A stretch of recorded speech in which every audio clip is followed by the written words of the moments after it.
Xiaomi নতুন খেলোয়াড় মার্কেটে চলে আসছে Xiaomi Redmi 14C। ভাই এটি কিন্তু অফিসিয়াল ভাবে বাংলাদেশে লঞ্চ হয়েছে, কিন্তু এই ফোনটি ভুলেও কেউ কিনবেন না। তবে একটি কথা না বলে পারলাম না ভাই, এই Redmi Note 14C কিন্তু মার্কেটিং এর পিছনে অনেক টাকা ব্যয় করেছে। তারা মার্কেটিং এ কোনো প্রকার কোনো অলসতা করেনি। অনেক সেলিব্রিটিরাই এটা কিন্তু স্পন্সর করেছে, যার কারণে আপনারা অবশ্যই Redmi 14C এর সাথে পরিচিত।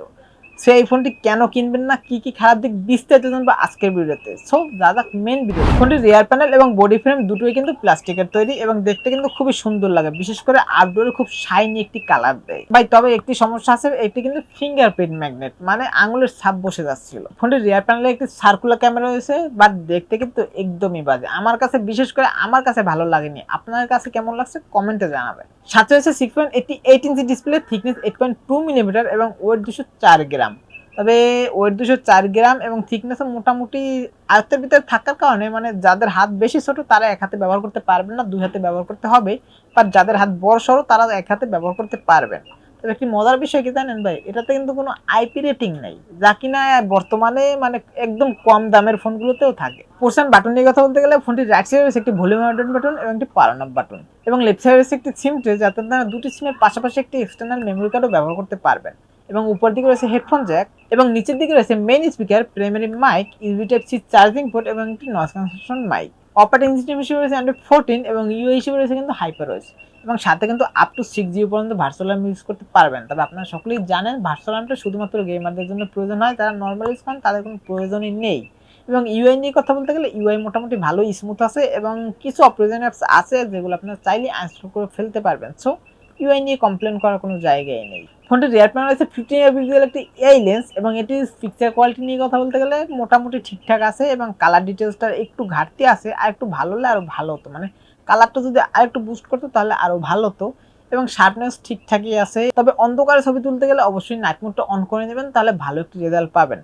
এবং যদি আপনার পোর্ট্রেটে ছবি তুলতে চান তাহলে পোর্ট্রেটটা ভালোই বুফি করে, মানে ব্যাকগ্রাউন্ডটা ভালোই মোটামুটি গোলা করে, দেখতে খুব সুন্দরই লাগে, মোটামুটি খারাপ না, মানে বাজেট হিসেবে ঠিকঠাকই আছে। এবং ফ্রন্টে রয়েছে 13 মেগাপিক্সেল একটি সেলফি ক্যামেরা, এবং এই ফোনটির রিয়ার ক্যামেরা মানে মেইন ক্যামেরা দিয়ে সর্বোচ্চ ভিডিও রেকর্ড করতে পারবেন 1080 30 fps। এটিতে ক্যামেরা টু এপিআই রয়েছে, যার কারণে চাইলে আপনারা ইন ফিউচারে জিক্যাম মানে ম্যানুয়াল ক্যামেরা ইউজ করতে পারবেন। এবং স্পিকার খুব একটি ভালো তাও বলবো না এবং খুব একটি খারাপ তাও বলবো না, মানে 70 থেকে 80% ভিতরে রাখলে মোটামুটি ভালো একটি কোয়ালিটি পাবেন সাউন্ডের।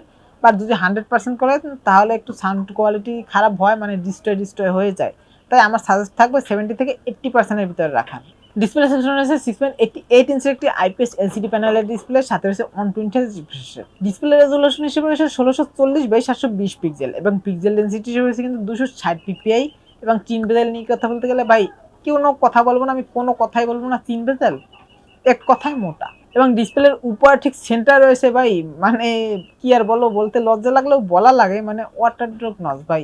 এই সময় এই মুহূর্তে সে ওয়াটার ড্রপ নচ, এটা কি মানা যায়? আপনারা মানতে পারবেন? এবং ব্রাইটনেস নিয়ে কথা বলতে গেলে লো ব্রাইটনেসের যথেষ্ট ঘাটতি রয়েছে। ইনডোরে ভালো ব্রাইটনেস পাবেন, তবে আউটডোরে সানলাইটের নিচে গেলে ব্রাইটনেসের অনেকটাই ঘাটতি দেখা মিলবে। প্রসেসর হিসেবে রয়েছে MediaTek Helio G81 ultra processor, এবং এটি কিন্তু 12 ন্যানোমিটার আর্কিটেকচারে বিল্ড করা প্রসেসর ভাই। 12 ন্যানোমিটার আর্কিটেকচার, বুঝতেছেন? এবং জিপিইউ হিসেবে রয়েছে মালি G52, এবং গেমিং নিয়ে কথা বলতে গেলে পাবজি মোটামুটি প্লে করতে পারবেন, মানে মিডিয়াম সেটিংসে মোটামুটিভাবে প্লে করতে পারবেন স্মুথলি।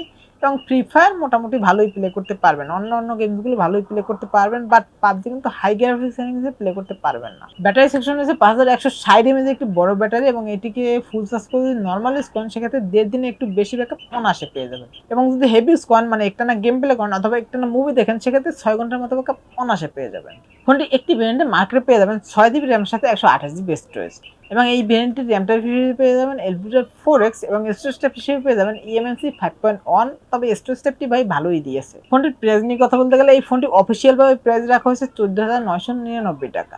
ফোনটির ভালো দিক এবং খারাপ দিক নিয়ে কথা বলতে গেলে সবার প্রথমে যদি ভালো দিক নিয়ে কথা বলি তাহলে সবার প্রথমেই আসে ভাই এই ফোনটির ডিসপ্লেটা কিন্তু মোটামুটি ভালো, এবং সাউন্ড কোয়ালিটিও মোটামুটি ভালো, মানে 70 থেকে 80% এর ভিতরে রাখলে ভালোই সাউন্ড কোয়ালিটি পাবেন। এবং গেমিংও মোটামুটি মিডিয়াম গ্রাফিক্স সেটিংসে ভালোই প্লে করতে পারবেন স্মুথলি। এবং ক্যামেরাটাও বাজেট হিসেবে ঠিকঠাকই আছে, এবং ইউআই স্মুথ।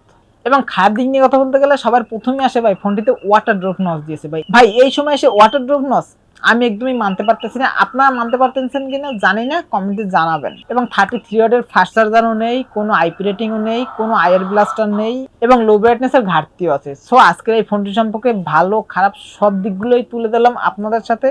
আপনারা কিনবেন কিনা সেটা আপনাদের বিষয়। সো আজকে ভিডিও ছিল এই পর্যন্তই, দেখাবেন নেক্সট কোনো ভিডিওতে।